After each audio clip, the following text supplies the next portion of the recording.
warahmatullahi wabarakatuh.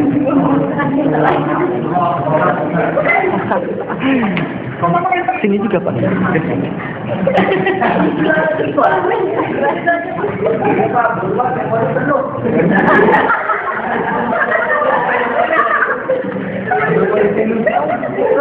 Udah, dunia dan akhirat. Dunia artinya sendiri adalah dekat. Kalau begitu, dunia adalah sesuatu yang dekat, yang terjadi hari ini, besok lusa, itu kan sesuatu yang dekat. Sedangkan akhirat sebagai lawan, sebagai anonimnya, sesuatu yang jauh. Bahkan jauhnya bukan dalam hitungan waktu di dunia ini. Hitungannya adalah lintas batas, melintasi ruang dan waktu. Dimensinya berbeda. Ada yang berkata dunia ini adalah sesuatu yang bersifat jangka pendek. Sedangkan akhirat sesuatu yang bersifat jangka panjang. Kenapa dunia disebut sebagai sesuatu yang pendek? Karena umur durasi manusia ini kan terbatas. Paling jauh kayak saya ini kan umurnya 85 tahun. Paling jauh. Nabi Muhammad saja 63. Jadi bonus ke saya kan udah banyak. Nah, hitungan 85 tahun itu tidak ada artinya apa-apa. Kalau kita lihat dari durasi waktu kehidupan akhirat yang tanpa batas, yang kekal. Ada yang berkata dunia ini adalah sesuatu yang buruk.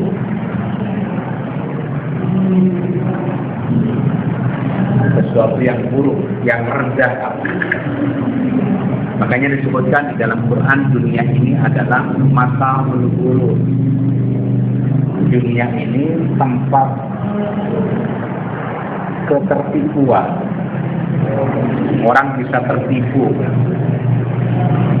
Dunia ini tempat terjadinya fitnah. Makanya dalam makalah yang pertama, manusia dikatakan jangan berduka dengan tidak adanya 6 perkara dunia. Manusia ini bisa jatuh, bisa hancur karirnya habis karena persoalan dunia. Apa itu makulun, sesuatu yang dimakan. Masyrubun, sesuatu yang diminum. Malbusun, sesuatu yang dipakai. Masmumun, sesuatu yang dicium. Markubun, sesuatu yang dikendarai. Mangkubun, sesuatu yang dinikahi. Laki dan perempuan. Inilah penggambaran tentang kehidupan dunia yang menyebabkan terjadinya kerusakan di dunia. Manusia ketika makan tidak sekedar kenyang, tapi makan juga menunjukkan identitas. Apakah dia makannya di polsek seputar atau di kafe-kafe besar? Nah, kalau orang makan sekedar untuk kenyang, mungkin tidak akan terjadi korupsi yang melampaui batas. Tapi karena makan tidak hanya sekedar untuk kenyang, tapi makan juga untuk menunjukkan kelasnya, maka orang bisa makan dengan puluhan juta. 2 hari yang lalu saya makan dengan 8 orang habis sekitar 25 juta. Kenapa? Ya, menjadi kelas, ya kan? Orang kalau hanya pakaian berfungsi untuk menutupi diri kita dengan panas dan dingin, pakaian dengan baju saya seharga 500.000 sudah cukup. Tapi ada orang yang merasa tidak cukup dengan pakaian yang 500.000, maunya kemudian puluhan juta. Sepatu dengan harga saya ini 3 juta.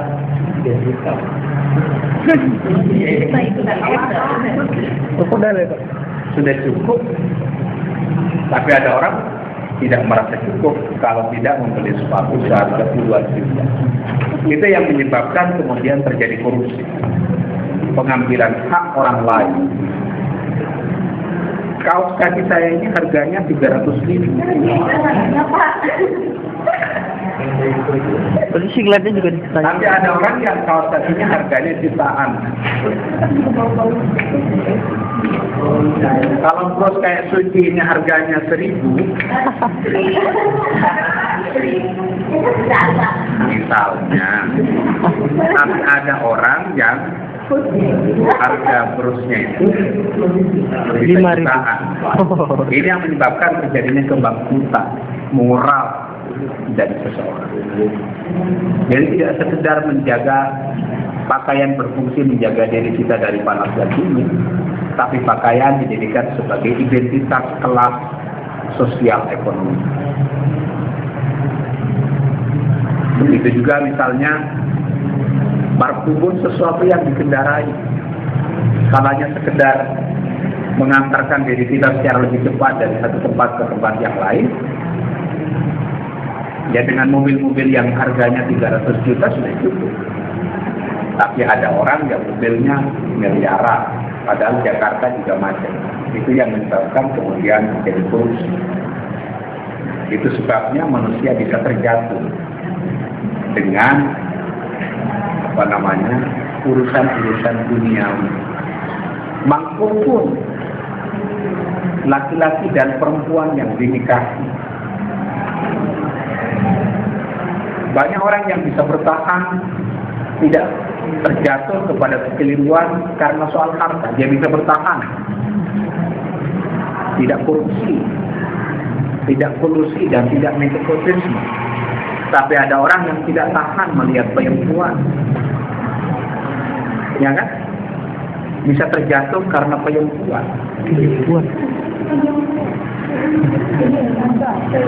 Dia bisa tidak korupsi di kantor, tapi begitu melihat perempuan bisa jatuh. Karena itu memang manusia punya potensi untuk terjatuh kepada kekeliruan karena terlalu silau melihat kehidupan dunia yang serba glamor. Jam tangan tidak cukup 5 juta. Jangan nanya, Pak. Misalnya, bukan Malaysia.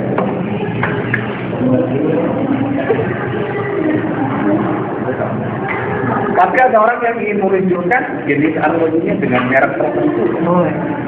Sehingga kalau ngomong harus ditunjukkan. Ada pemakaian. Pakai kalung ditaruh di luar jilbab, menunjukkan mata nakal begini nggak kelihatan kok.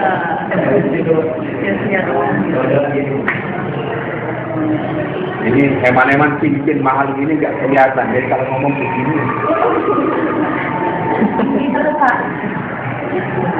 Atau eman-eman rambutnya yang diikat nggak kelihatan, pakai jilbab tapi keluar. Warnanya pink, ungu, coklat, awal. Karena itu Al-Ghazali menulis buku namanya Asnaful Maururi, kelompok orang-orang yang tertipu karena urusan dunia. Dengan hartanya orang bisa tertipu. Bahkan kalau kita naikkan sedikit, orang bisa tertipu dengan ilmu yang dimiliki. Dia menyangka kalau sudah menjadi ahli tafsir otomatis dekat kepada Allah.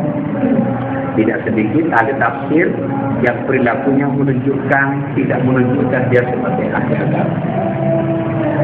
Ya kan? Banyak orang menyangka kalau sudah banyak pengikutnya, banyak santrinya dekat kepada Allah. Tidak benar. Makanya kata Al-Ghazali, asbabul kibri sab'atun. Sebab-sebab orang bisa sombong karena 7 perkara. Karena kecantikannya, orang bisa sombong. Wah, ini tiap minggu di fashion 3 kali, sombong. resmi klinis-klinis, ini pedikur, ya. Bisa sombong dengan kecantikan. Orang juga bisa sombong al-mal karena hartanya. Orang bisa sombong karena dengan kekuasaan. Orang bisa sombong dengan jumlah pengikutnya yang banyak. Bisa sombong dengan ilmunya. Bisa sombong dengan ibadah. Karena sudah pakai cadar, menyangka diri udah nyampe kepada Tuhan. Misalnya. Baru salat doa sekali sudah merasa dekat kepada Tuhan. Karena itu orang bisa sombong dengan ibadahnya. Dia sudah menyangka dengan ibadahnya diterima oleh Allah. Padahal kalau kita bicara sejarah Sufi, Al-Ghazali, seluruh ibadahnya ditolak oleh Allah. Satu ibadah dia yang diterima ketika menulis, ada lalat yang meminum tintanya, kemudian dibiarkan meminum, gara-gara ini yang diterima ibadah. Jadi jangan dikira kalau kita sudah menutup aurat pakai cadar, otomatis sudah diterima oleh Allah. Apalagi yang tidak menutup aurat. Kan? Ya kali. Alhamdulillah super. Ada orang ingin menunjukkan kekayaannya. Mobil sudah mewah, kan? Semuanya serba mewah. Apalagi nih ya, cara untuk menunjukkan kekayaan kepada orang lain. Intinya pakai berlian. Begitu tertawa, Nggak ada tempat lagi, Kak. nggak ada tempat lagi. Hidung udah ada artinya. Saya dulu punya mahasiswa di perguruan tinggi lain, pakai jilbab tapi di pusarnya ada antingnya. Ya lihat loh, kelihatan pakai kaos yang gantung itu. Di atasnya ditutup, di bawahnya ya kelihatan pusarnya pakai anting. Kalau nanya sama dosen dia berdiri kan, kelihatan. Di belakangnya ada tato kupu-kupu. Itu namanya jilbab gaul. Kalau suci pasti lumba-lumba nih. Jadi ini orang-orang yang tertipu di dalam kehidupan dunia. Karena kehidupan dunia begitu singkat, maka kemudian agama Islam punya konsep reward and punishment. Ada pahala dan dosa. Ada janji dan ancaman. Al-wa'd wal wa'id. Barang siapa yang amal baiknya di dunia ini banyak, maka dia akan menikmati kehidupan akhirat yang baik. Tapi amal ibadahnya yang buruk, maka kehidupan di akhirat juga akan sesinya begitu. Bagaimana cara melihat orang itu baik ketika di dunia? Dimulai dari proses kematian dia. Apakah kematiannya baik atau buruk? Saya sering ketemu dengan banyak kiai, banyak ulama yang meninggalnya begitu indah. Seorang pengasuh pesantren di Jawa Timur mungkin sudah sadar bahwa dirinya akan meninggal. Dia panggil anak-anaknya, diberi nasihat, lalu sang kiai membaca istighfar, membaca syahadat dan meninggal. Kematian yang indah.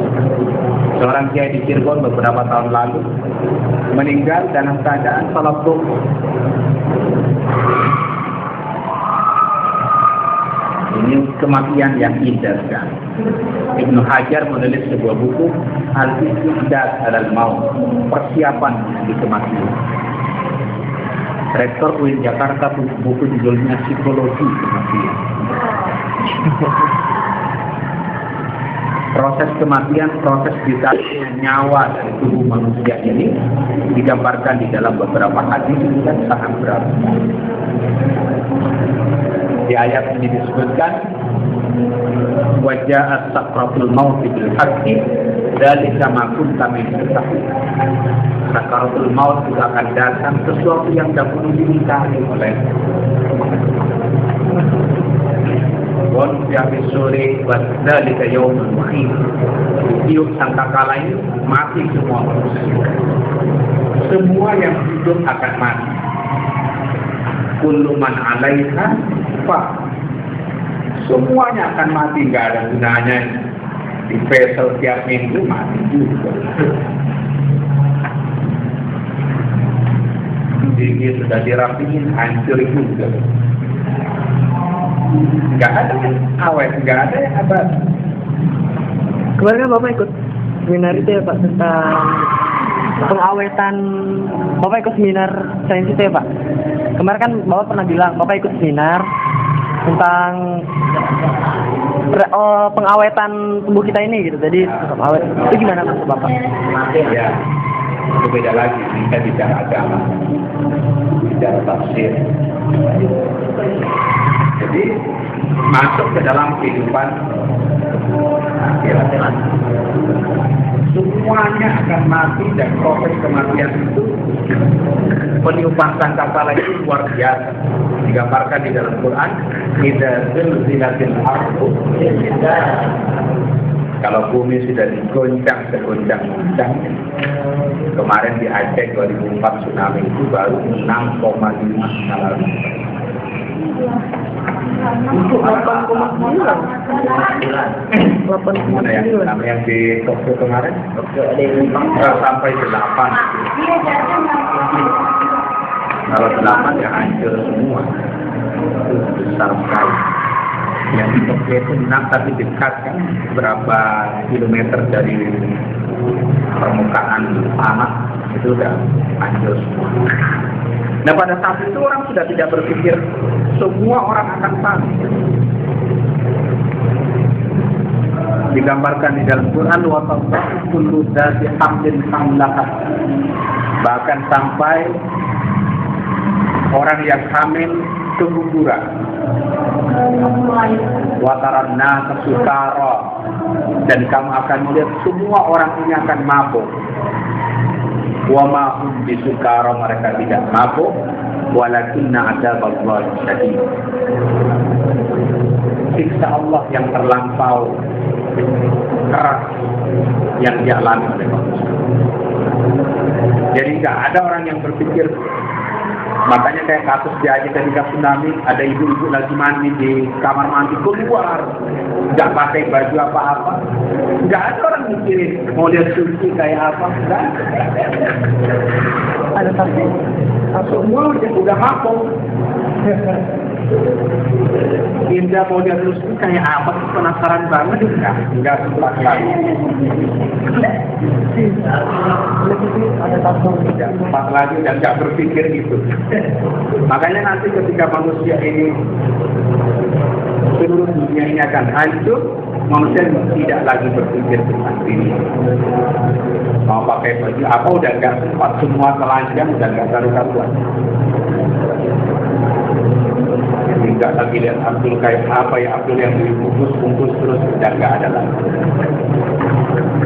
Wataran nasa suka, semua kita akan mabuk. Wa mabuk disukara walakinna adzaballahi syadid. Ini penyebab sangkakala yang nyata. Semua akan hancur. Lalu Allah dengan sombong menyatakan la ilaha illa anta. Yang boleh sombong kan hanya Allah. Lalu Allah dengan hidayah menyatakan tidak ada Tuhan kecuali Aku. Tuhan yang lain kecil kecuali Aku. Sombong kan? Kalau nggak lihat Tuhan mati semua kan? Kata Tuhan. Mati semua. Dia yang sendirian. Huwal hayyul qayyum. Dia yang maha hidup dan maha tegak berdiri. Semua udah mati. Yang wali-wali semuanya mati juga. Apalagi yang koruptor mati semua. Malaikat-malaikat sudah mati semua, tinggal Allah dunia. Pada saat itu, maka kemudian terjadilah kebangkitan. Nah ini berbeda antara orang syariat dengan para filosof. Ada yang berkata terjadi kebangkitan jasmani. Al-Ghazali mempercayai adanya kebangkitan jasmani. Karena itu Al-Ghazali mengkafirkan para filosof yang tidak percaya adanya kebangkitan jasmani. Nanti pada saat kebangkitan jasmani terjadi itu, ya udah manusia telanjang semua. Yang disebutkan di dalam ayat ini, ya manusia semuanya nanti akan menuju kepada Allah. Ketika terjadi kebangkitan itulah, tidak langsung sekaligus malaikat yang peniup sangkakala dulu yang dibangkitkan. Habis itu lalu para nabi, Rasulullah dibangkitkan oleh malaikat. Setelah dibangkitkan, Rasulullah sudah melihat Nabi Musa di samping. Setelah Rasulullah dibangkitkan, maka kemudian yang dibangkitkan berikutnya adalah para penghuni kuburan Baqi'. Ada yang pernah naik haji atau umrah? Sudah, belum. Ini kuburan Nabi itu ada di dalam Masjid Nabawi. Biasanya kubahnya itu berwarna hijau. Di sebelahnya ada yang disebut sebagai kuburan Baqi', tempat kuburan para sahabat. Ada kuburan kuburan Sayyidina Utsman. Yang kuburannya dengan Nabi itu kan Abu Bakar dengan Umar bin Khattab. Di ruang itu di kuburan Baqi'. Nanti kuburan Baqi' yang dibangkitkan, habis itu baru ke kuburan Ma'la di Mekah. Yang kuburan awal juga tempat dikuburkannya salah satunya Siti Khadijah. Dikuburkan. Habis itu baru ke kuburan yang lain, ke Asia, ke Indonesia, ke kuburan dosen UIN, dibangkitkan. Wah, ini ada retro, tahu sih di sini juga. Tapi nanti kuburan dosen-dosen kan di situ kan, mati. Itu dibangkitkan. Udah ditiup aja keluar dari kuburan semua kayak serangga keluar dari WC. Keluar. Ini keluar. Udah. Nah, ini.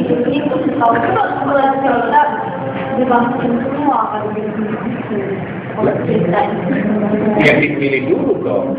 Habis orang-orang tertentu baru jadi malaikatnya dulu, nabi-nabinya dahulu, habis itu baru dibangkitkan semua. Begitu cerita. Nanti terakhir kalau kalau sudah orang-orang tertentu dibangkitkan pertama kali, baru kemudian terjadi peniupan sangkakala secara umum. Mau buruk, mau jahat itu baru dibangkitkan semua.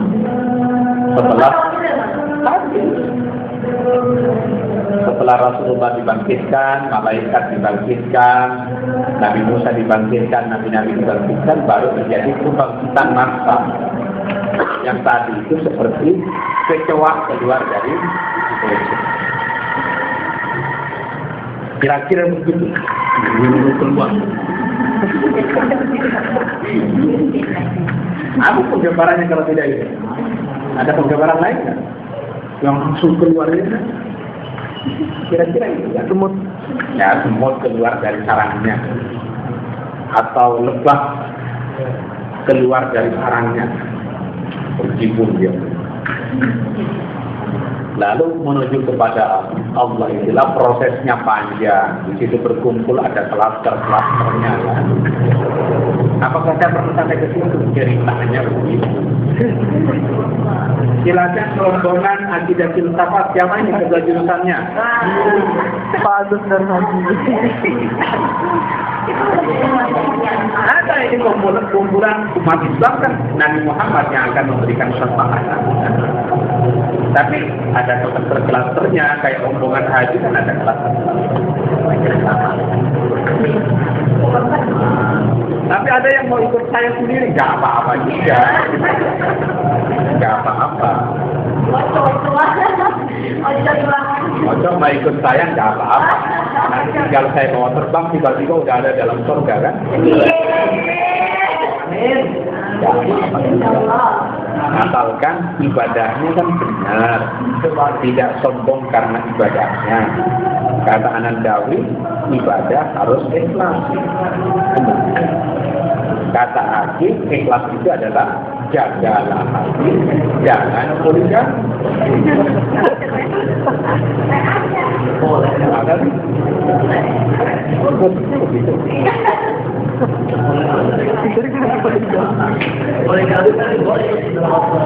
Ya. Nah, nanti ketika terjadi kebangkitan itulah, ketika tiupan sangkakala yang pertama itu orang kaget. Makanya di dalam surat Yasin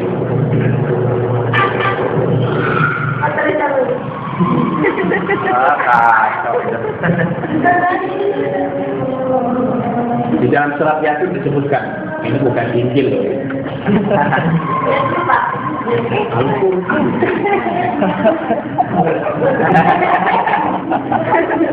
Wa muslimat as-suri fa idza hum min al-ajdad ila rabbihim yansurun. Dan ditiuplah sangkakala, maka tiba-tiba mereka keluar. Kecuan kan? Tiba-tiba mereka keluar dengan segera dari kuburnya. Ila rabbihim yansurun, menuju kepada Tuhan mereka. Lalu setelah bangkit dari kubur, mereka berkata, ya wailana, alangkah celakanya aku. Man ba'atsana min marqadina, siapa yang membangkitkan dari tidur panjang itu? Hadza ma wa'ada ar-rahman. Dan makanya bacanya tidak boleh pakai nafas, kan? Qalu ya wailana man ba'atsana min marqadina hadza ma wa'ada ar-rahman. Ini yang disebut sebagai bacaan sakta. Siapakah yang membangkitkan aku dari tidur panjang? Hadza ma wa'ada ar-rahman. Inilah yang dahulu dijanjikan oleh Allah yang Ar-Rahman, wa sadaqal mursalun, yang disampaikan oleh para nabi dan rasul. Baru kaget. In kana illa sayhatan wahidah fa idza hum jami'un ladaina muhtadun. Dalam satu tiupan saja mereka sudah berada di sisi Allah. Tapi enggak kayak munaf, Allah sendirian, kita mengelilingi, enggak. Karena Allah bukan fisik jasmani. Sudah ada di sekitar Allah itu, barulah proses penghitungan amal manusia dimulai. Bagaimana caranya? Allah tinggal ngambil satu flash disk di dalam otak manusia. Tinggal diputar ulang sama Allah. Kita ini kan tahu, kita ini masih merekam di dalam kepala kita ini kejadian-kejadian di masa lalu, ya kan? Ketika dinakali oleh teman kita waktu SD kan masih ingat, rekam di sini. Tinggal itu aja diambil flash disknya sama Allah, diputar, dan kita sendiri yang menyaksikan. Ini yang dimaksud al-yawma naqtimu 'ala afwahihim wa tukallimuna aydihim wa tashhadu arjuluhum bima kanu. Kata Allah, pada hari ini mulutmu yang aku kunci. Dan dulu mulutmu kan yang suka bohong. Nah sekarang aku kunci. Yang menjadi saksinya adalah tangan dan kaki. Karena mulut ini kan suka bohong. Seorang suami bisa selingkuh kan? Selingkuhannya di handphonenya ditulisnya selingkuhan yang pertama namanya toko bangunan.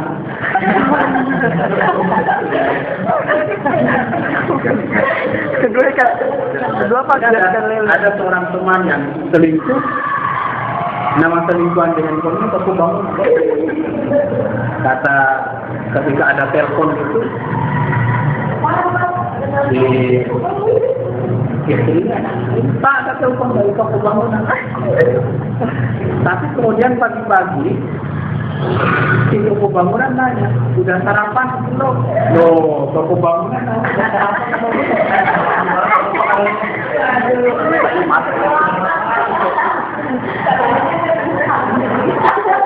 Perhatian banget. Malam-malam toko bangunan penuh, nggak bisa tidur. Nggak bisa tidur ini mas loh, toko bangunan nggak bisa tidur.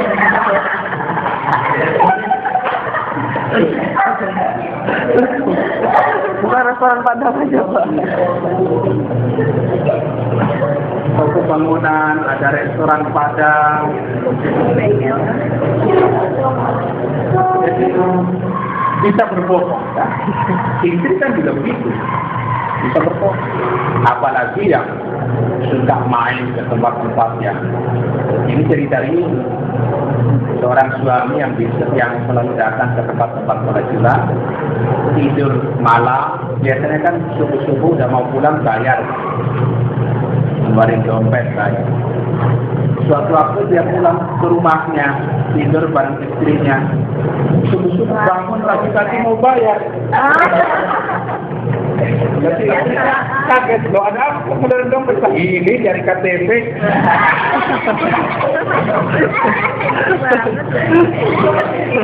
Bisa lupa karena biasanya bayar. Gratis. Makanya jangan jadi lupa. Sekarang kok gratis lupa. Biasanya bayar. Oh, kata suaminya, bayarnya di depan dulu seperangkat alat sholat. Untuk selamanya gratis. Nah, ini yang siapapun bisa berbohong. Apalagi kalau istrinya lebih dari satu, pasti lebih banyak bohong. Pasti itu, mau siapapun ya pasti bohong.